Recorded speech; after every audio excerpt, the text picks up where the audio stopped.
Okay, Chris Peaks back with Brandon Mosley for our BCS State of Alabama podcast, and we've got, I guess, Representative elect here with us, or do you have a No, she is a fall candidate? Democrat opponent. Okay, so So yeah, I think it's just a Republican nominee for the general. okay, so let me tell you this. How did you unseat an incumbent? I mean, what that usually doesn't happen in Alabama. Hard work. I started in 2022. I ran against the same opponent and we knocked on, I campaigned for about 2.5 months that time. So not a long time. I got in on the last day of the qualification period. Um, and I campaigned really hard for about 2.5 months and knocked on 2,000 doors. This time I said, I've got to start earlier.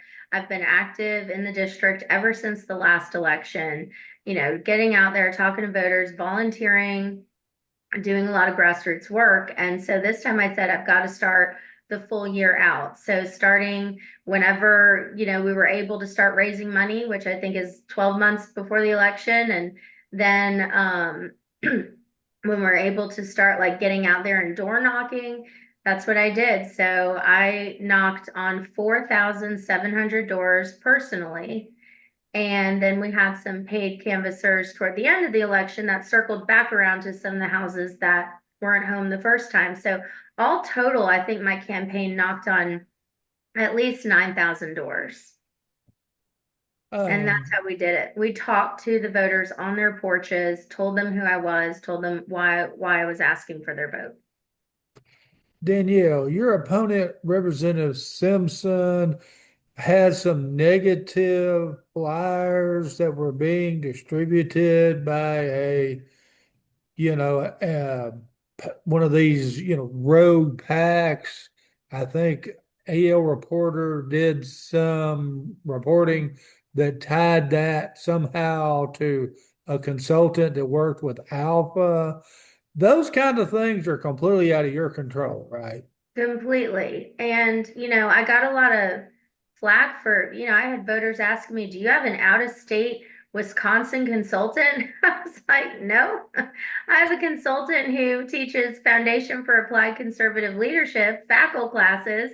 He doesn't live in Wisconsin and he's doing it on practically volunteer basis. I barely paid the guy much. Um, but no, I have no control over any of that. And those flyers, the mailers that they sent out, a lot of people were making accusations that they were false negative attacks on my opponent, but none of them, nothing I saw from Alabama Values Pack was a lie, was a false or misleading attack until that one that they sent out that they claimed was a misprint. And it looked like they put someone else's voting record on the front of the flyer and my opponent's voting record on the back of the flyer and attributed it to Matt Simpson. So that obviously was an error, but nothing else they sent out was a lie. I mean, I don't get to approve it. I have no control over it, but I saw it all. It came to my house too. And it was accurate. These are the same attacks, quote unquote, that I was talking about through my campaign. I was letting the voters know, hey, this is where he voted on gas tax. This is where he voted on taxes in general. Here's his gun restriction vote. Here's his gambling vote. Here's how he stood on health freedom. These are issues that are important to me, and I know they're important to other voters. And I appreciate that some of these issues were finally being talked about. Danielle, I remember last time we talked, you brought up these issues and said I think he wasn't a true conservative. Do you think there was one issue that was defining in this race, or was it just accumulation of all them put together that what did him in? I heard a lot of feedback about the gun restriction vote, so the Glock switch ban and SB 119 that contained a red flag law. A lot of voters were upset by that. They were also upset by his ethics bill. Now, my opponent claimed I was lying. Well, he didn't claim it. His supporters did that I was lying about his ethics bill, but you can read what I said about his ethics bill. It's the same thing the Attorney General said about his ethics bill, and it's the same thing the Alabama Ethics Commission said about his ethics bill. So we can't all be lying. We can't all have the same make-believe story. That resonated with voters. They were concerned some of the things that he was trying to do with that bill. It concerned them. It didn't appear to be a conservative take on ethics. It appeared to be loosening ethics standards and loosening some of the criminal penalties and allowing for some loopholes. They didn't like that across the board. Republicans and Democrats that I accidentally bump into as I'm door knocking, they tell me, no, I'm a Democrat. They don't like the ethics issue either. That's something that across the board, both sides of the aisle, voters aren't happy about. They want their politicians, they want their elected officials to be acting with their interests, not, in mind, not self-interest. So I think that was one of the biggest issues, and the tax issue. If you've got 425 opportunities to cut a tax and 415 times you vote to continue or extend or increase a tax, voters aren't happy with that. The American Conservative Fund, which was a super PAC created by gambling interests, did they get involved in your race? Oh, absolutely. I fortunately did not have any attack ads sent by them to me until the very end, which landed on election day. So I don't think a lot of the voters saw it, claiming that I was corrupt, or I forget what the attack was, but no, they sent out a lot of mail in support of my opponent. Some voters were getting 3 mailers in their mailbox a day from the American Conservative Fund. My estimation is $300,000 between all the mailers, the nonstop streaming YouTube and streaming television ads, the text message blasts that they sent out, and the other digital static ads from the American Conservative Fund, at least 300,000 in support of my opponent. But when they talk about these outside PACs, I know the speaker was recently on Todd Stacy's Capital Journal talking about these outside PACs. They're not mentioning the American Conservative Fund.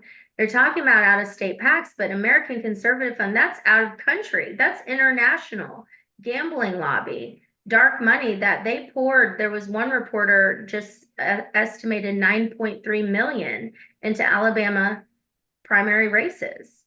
And my opponent was a beneficiary of some of that money. And the kicker here is that they were not in compliance with Alabama state law.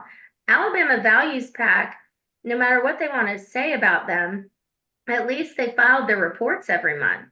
The American Conservative Fund did not file with the Secretary of State's page the same campaign filing reports that all of us as candidates and PACs have to file. They filed some federal form that was not disclosing where their money was being spent. Along those same lines, do you have any estimate on how much money was spent total against you versus how much money you had to spend? I only have estimates because, like I said, they didn't disclose where their money was spent. My estimate is about 500,000 total spend for my opponent, including outside PACs, and mine I think was about 137. Danielle, assume we saw really high Democrat turnout. I mean, it's the highest Democrat turnout we've had in Alabama since 2008. Are we concerned that, your Republicans might be, we pretty much just slept through the last 2 elections, really the last 3 elections. The Democrats were like, yeah, they're not going to win anything. This Right. time they seem to be fired up. Are Republicans taking this election serious enough, given the ardor it appears on the other side? I don't know. I don't know. I haven't had a lot of support yet from the Republican Party, from the local party in particular. I'm concerned that they're not taking it seriously, and that voters may be accustomed to, oh, well, it's okay. They don't have a chance. We don't need to get out and vote. We're going to have a plethora of issues happening because we had such contested primary races. You've got some supporters of the other opponent who may be sitting it out because they're upset that their person didn't win. They're not on the ballot. And so they take for granted the fact that we live in a mostly conservative area.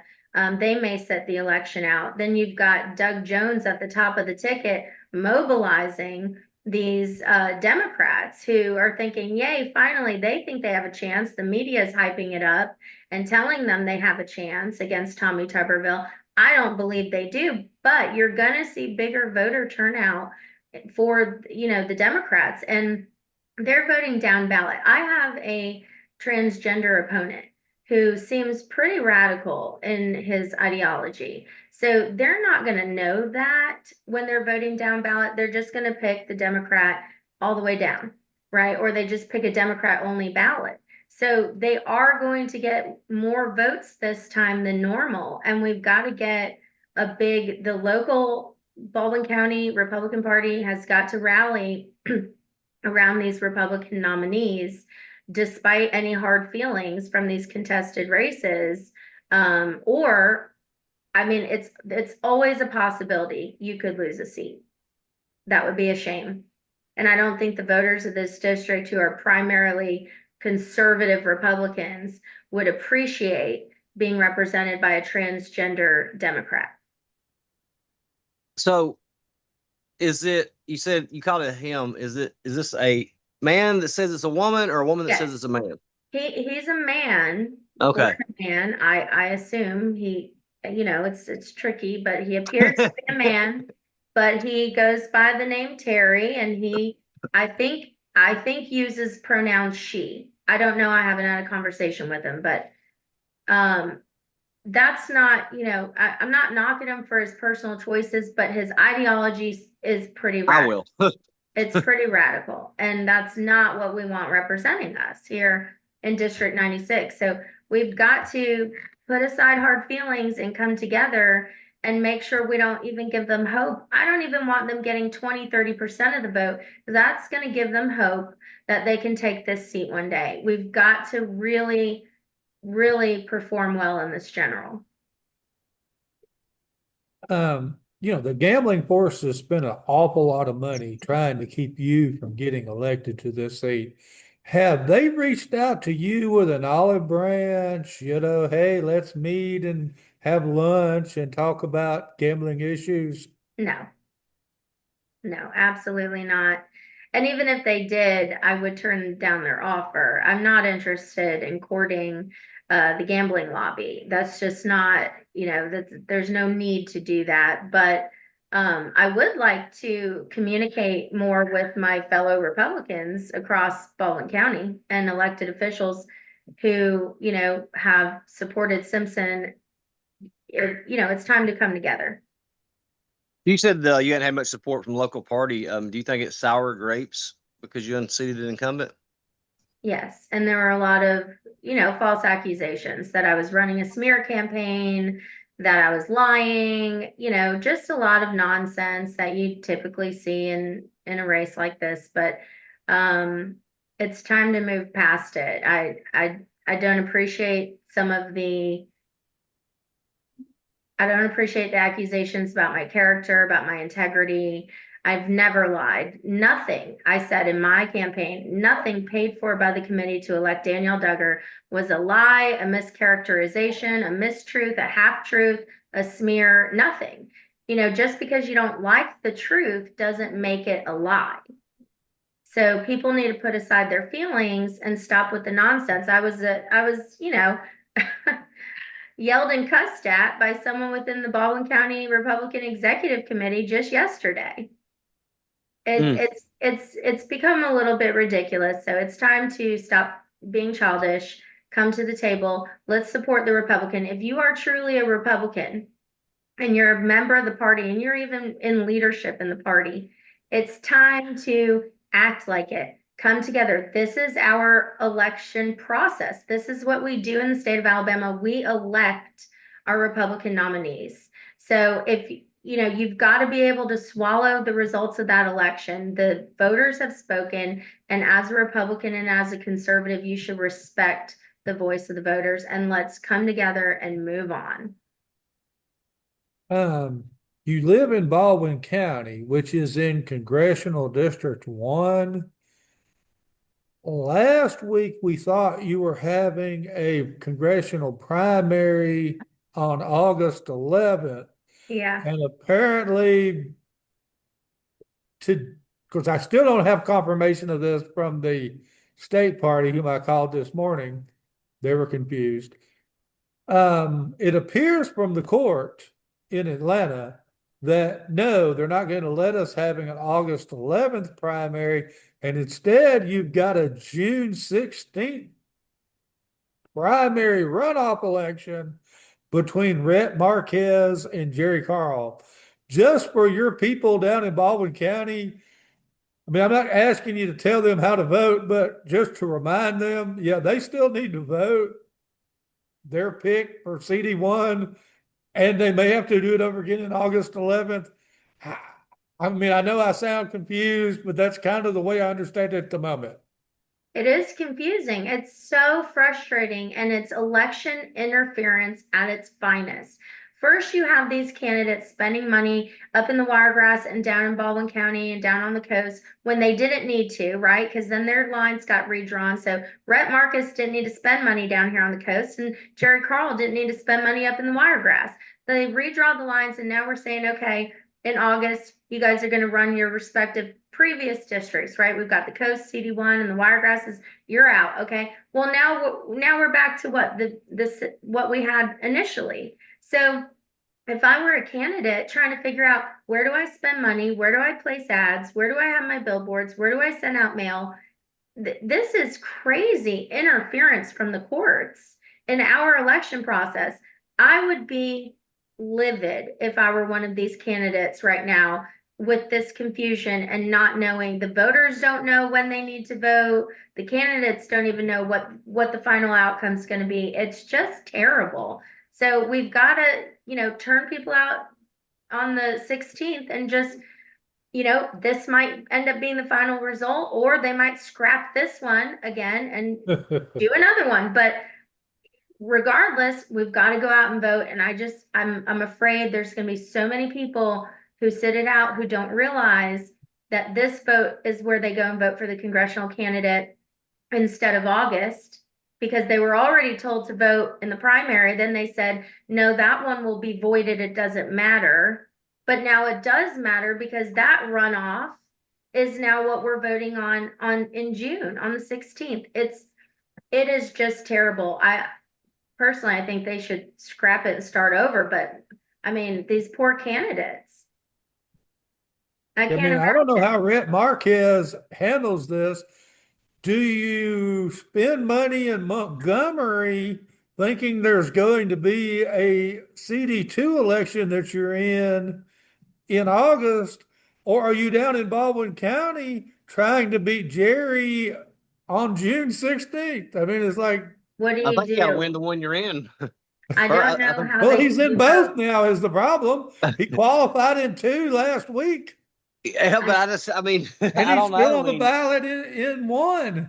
It's a mess. I don't know how you can do both. I mean, I guess if you got all kinds of money, just throw it both ways. But who does? Who has that much to just spend across the board in two different races? It's insane. I mean, honestly, this isn't right. This is election interference from the courts, and it's not right. The legislature is constitutionally the only entity that is allowed to change election laws, to redraw our lines. It's the legislature who has the authority to do this. I hate that the courts have this much power over our legislature and our congressional lines. It's awful. back to your race, Danielle. You said that you're talking about how some people are taking this serious. You're taking your opponent serious, though, right? I am. Yes, I need to campaign. I want to have I want it to be a really strong showing for the Republicans in this district because we have a lot of them.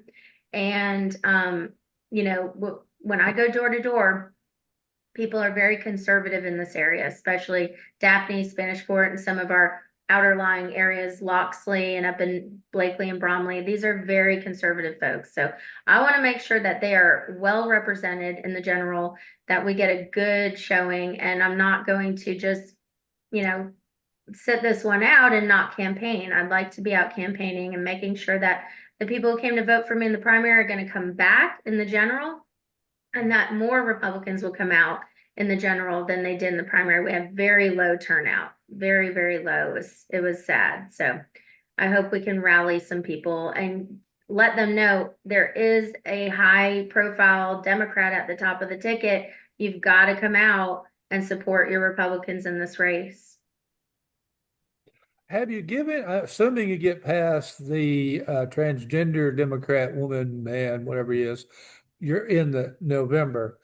Have you given any thought to what committees you would like to serve on in the Alabama House? Because there's committees out the wazoo. Oh yeah, I have. I mean, my my dream committee list obviously would be health and education. If I could get on those, I know those are both really big, powerful committees, but that's my area of expertise. As a legislative analyst for the National Vaccine Information Center, I've been analyzing health-related bills for the last 3 years. And that's what I've focused on for the last 10 years of my advocacy work in the community. It's all been, health freedom, parental rights. I've worked on education reform. I've done a lot of volunteer work with some groups in the area looking at our state approved curriculum in language arts and social studies. I've evaluated math, our Common Core math. I've done a lot of work in that area. So health and education would be the top of my list. But I'll be happy to serve on wherever the speaker thinks I would be best suited. Now, I remember, I think one time you said that affordability was one of the biggest issues in your district. Is that still what you're going to be focused on too? I think that is a big issue. I don't know. I don't remember saying that, but I think, keeping taxes I low. thought you may not have, and I may just remember it wrong, so I don't want to sound putting words in your mouth. No, I mean, it is an issue for a lot of people. And in a lot of my district, I have a lot of retirees, a lot of veterans, a lot of stay-at-home moms. These people are on uh uh and I can't think of the word right now. My mind's gone blank. But they're on a strict, they're on a budgeted income, Limited income. a limited income, yeah. And every dollar counts. So if we can save on tax dollars, if we can eliminate property tax for some folks in Alabama, we don't have property tax uh, uh, exemption for Gold Star wives who've lost their husbands in service in the military. So that's one area where we can save moms who are trying to do it on their own without their husband. We can save them a few $1,000s a year right there. So there's just a lot of opportunity to cut back on some taxes and save our people some money. And the gas pump, I mean, it's terrible that we're paying 31 cents on every gallon of gasoline in just state tax. With the prices Mm. that we're seeing right now, I mean, we're paying what, $4 a gallon, almost $4 a gallon. It's crazy that the state hasn't at least paused the gas tax to give people some relief. I mean, these gas prices are out of control, and that gas tax revenue really needs to be evaluated the way it's proportioned, for the state and the counties and the cities. I'd really like to see that flipped where we've got 60% of it going out to the counties and the cities so that we can actually get some infrastructure funding and maybe 40% of it going to the state for ALDOT projects. But something's got to be done. That money's got to better serve our districts, and we've got to give our people a break. Uh, on the issue of education, the past legislature passed, the school choice, the Choose Act bill. Mhm. So you've got 90% of the dollars going into, the old government school model. And then, a portion of the money is starting to follow the children to the homeschool and to the church schools and the private schools. Do you anticipate there being friction between the powers that be in the public school trying to keep more money from flowing, to those homeschool and church school families? Absolutely. There already is. I think it's the AEA is leading teachers and schools to believe that they're losing all this money out of the education trust fund, or out of their school budgets, and they're kind of misleading the schools. So I've heard from teachers as I'm going door to door talking, to voters. I've had teachers on their doorsteps who are very upset that I would support school choice. They feel like it's robbing the public schools of that money. And if you look at the budget total, it's a drop in the bucket, the amount of money that they're putting off for school choice. That they're not going to be losing a significant amount of funding. And that's, they're being misled. So I'm sure there's going to be some conflict there, where the AEA and the teacher groups and the schools are believing one thing, and then what's actually happening in reality in the budget is another. So we're going to have better communication there so that we can show people you're not going to lose your funding for the schools. Your school's not going to go under. You're not going to lose your jobs. Just to reassure folks that it's going to be okay. We can still support school choice and still have fully funded operating public schools. Back up on those gas taxes, do you think they should be repealed? I don't think it would ever be repealed. No, but I would love to stop the automatic increases at the very least. It goes up every other year by 1 cent forever, based on the rate of inflation, the cost of construction, and all that, cost of road work. So that's guaranteed to go up every other year. Forever. There's no end date to it. So I would love to see that come to a conclusion. Let's put a stop date on that. We're at 31 cents. California's at 60 something cents. I mean, we're at the national average right now. We don't have to be California. Let's put a halt on it, and let's figure out where all that money is going, maybe reappropriate it so that it's coming down to the districts, it's coming down to the county and the cities more effectively, so we can get these road projects done. The state of Alabama has shown us that they will consistently prioritize projects north of us. Meanwhile, the coast is their cash cow. So they're spending $2 billion on that road, the Western Corridor Road, that road project. State money is constantly being spent north of us. We've got to look at how that gas tax is being divided up and make sure that the counties that are sending a large portion of those tax dollars up to Montgomery, which is Baldwin County, the fastest growing county in the state, with our tourism and our beaches and our industry, make sure that we're getting a larger portion of that money in return, so that these people who are moving here have roads to drive on and schools to send their children to. Along that same line, Governor Ivey started and then stopped and then restarted work on that bridge, between Mobile and Baldwin County, the multi-billion-dollar, suspension bridge and Bayway project is, I mean, if the federal government steps in, oh yeah, let them go ahead and build it. But can we afford to spend the kind of money that they're talking about that costing? It was into the billions, I think it in was the tolls 3.2, project. right? 3.2 billion was the last estimation, and they just spent $2 billion, or indebted us $2 billion for that Western Corridor project in north of us. So Yeah, you drive from where that starts like in Tuscaloosa, then it goes to Moundville, and you go from Moundville to around, Greensboro, and Greensboro to Linden, and Linden south, I guess, to Clark County, then eventually you get to Mobile. I mean, I've driven that as the 2 lane, and I'm going wide out. I don't understand why they felt there needed to be a 4 lane there. yeah, around Linden. I don't know. Obviously, they can afford it.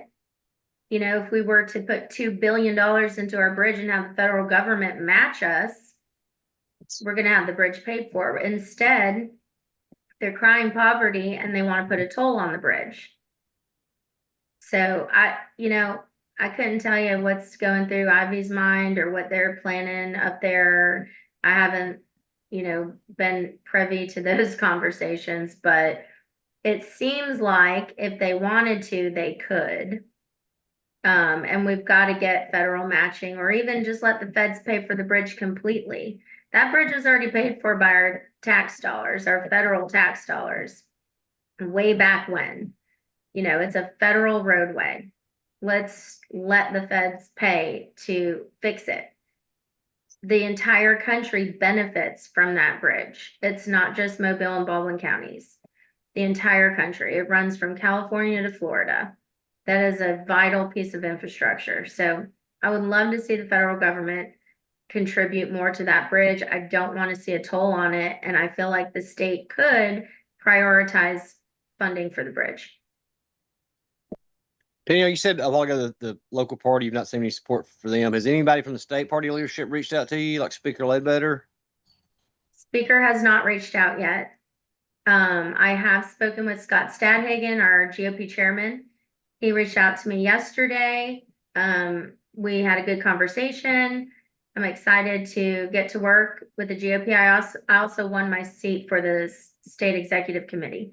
So I'm excited to be a part of the GOP and to be up in the state house as well, working toward the conservative Republican agenda, getting some good legislation across the finish line. But no, I haven't heard from the speaker. And like I said, the local party has not reached out either. And those that I have heard from the local party, not the Baldwin County delegation, I have heard from some members of the delegation, but the local Baldwin County Executive Committee and the local Baldwin County Party has not reached out. And those members that I did hear from, one of them in particular was very hostile.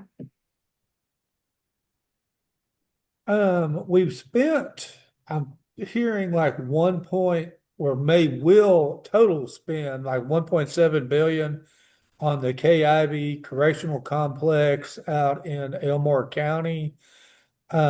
We've done some dirt work, but we don't have a general contractor yet. But the latest information I have on the $1.2 billion mega prison near y'all in Escambia County.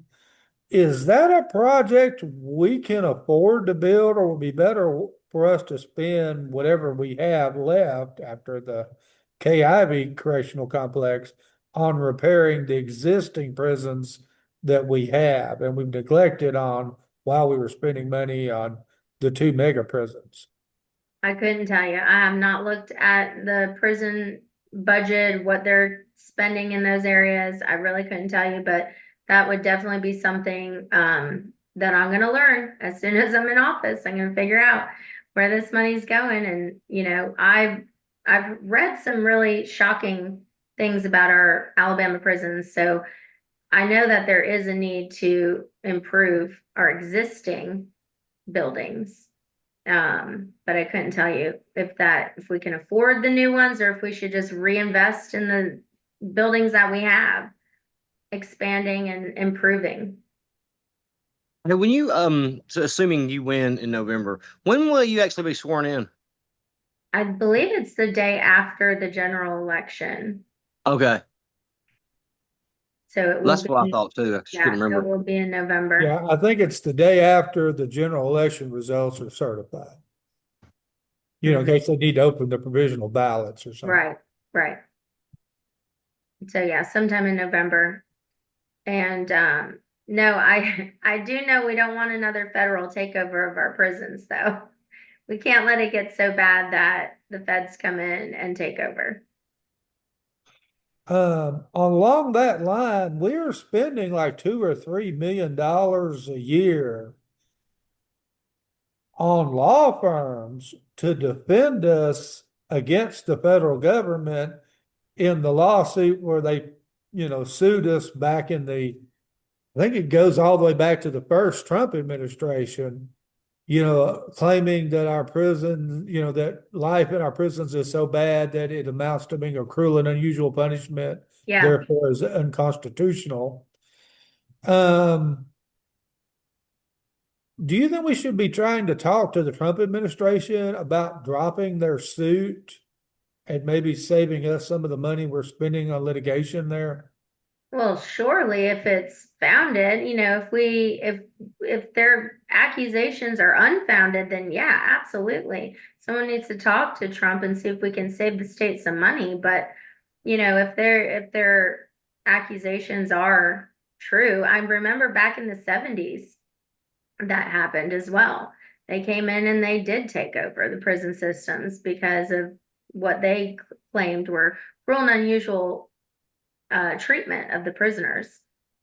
Guys were dying. I think there was no air conditioning. They weren't getting medical treatment. I've read some horror stories from way back when. So, it just depends. If they need to clean up their act, then they need to clean up their act. But I don't know. I haven't seen what's going on in there. Danielle, we've had you almost 40 minutes. I think that's all I've got, unless Brandon had any more questions. Do you have anything else, No, I Brandon? mean, I can ask questions all day, but Well, is there I gotta anything get ready you'd to go. like to add, Danielle? We haven't really covered. No, I'm really excited to go into this general. I'm so glad that the primary is over and we can start working together to do some good things for Baldwin County for District 96. So I hope that everyone will come out to the general. Make sure, don't forget to come out and vote. It's still important. We've got some big Democrat names on that ticket, so we need everyone to come out and vote. And I can't wait to get in office and get started digging into some of this. Congratulations on your victory, and let's talk soon. Thank you guys so much. Good to see you. Thank you. Bye-bye. Thanks so much Bye. for being on again. Thank you. So-